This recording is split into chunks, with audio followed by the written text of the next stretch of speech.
So you are excited for Marvel Studios' upcoming X-Men reboot. Or maybe you're not, I don't know. But are you gonna be even more excited when you hear that they might be developing X-Men versus the Eternals?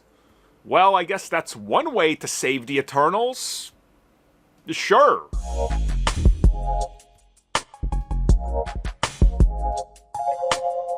I'd like to imagine the conversation went as followed. Bob Iger walked into the office and said, Kevin, why did you offer 6 film contract deals to all these actors in Eternals? Also, what the hell is Eternals?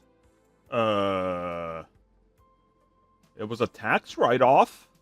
Yeah, but like, contracts, can we do anything with them? I got the perfect idea.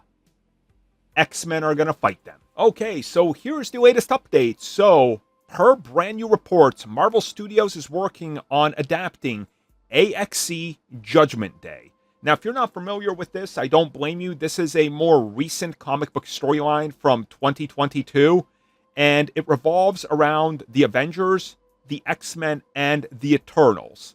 But the crux of the story, and really the big push of it is that the Eternals, who are, of course, a group of immortals, specifically start targeting the X-Men when they learn that it was revealed that the X-Men are descendants of deviants. Now, if you're not familiar with the deviants because you watched Eternals and forgot, or didn't watch Eternals and don't know, they are the weird-looking tentacle monster, nondescript, non-named character and villain. I actually think his name was Crow. Maybe it was Cross. I don't care. But we know Marvel Studios locked in at least multiple actors for 6-picture deals, because this was confirmed recently.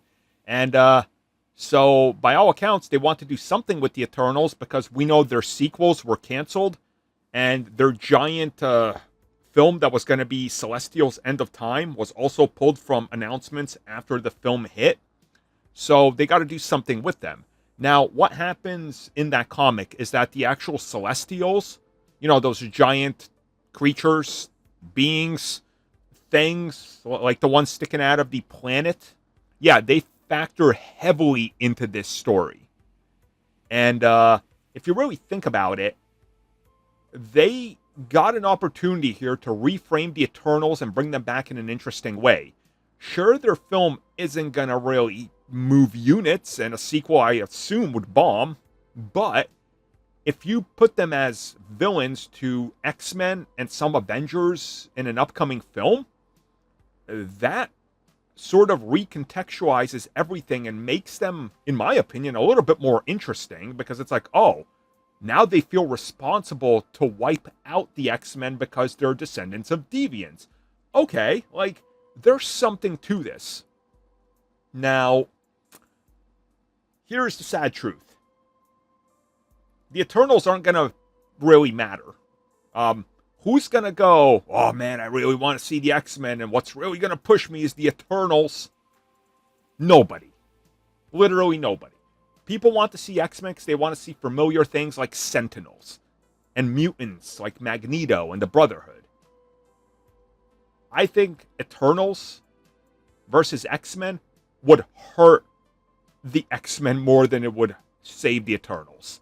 I think the smart choice for Eternals is to just put them in other projects as pop-up characters and wrap up their story in some film somewhere down the road that does things cosmically, and then pretend like they never existed after that. Like Secret Invasion. Thank you for checking out that video, and thank you for your continued support. Feel free to like, share, subscribe, do whatever you will, and if you're so inclined and would like some additional content from us, which includes unfiltered content and bonus discussions, we do offer exclusively in our member section. We hope to see you there. So thank you for watching, and have a good one.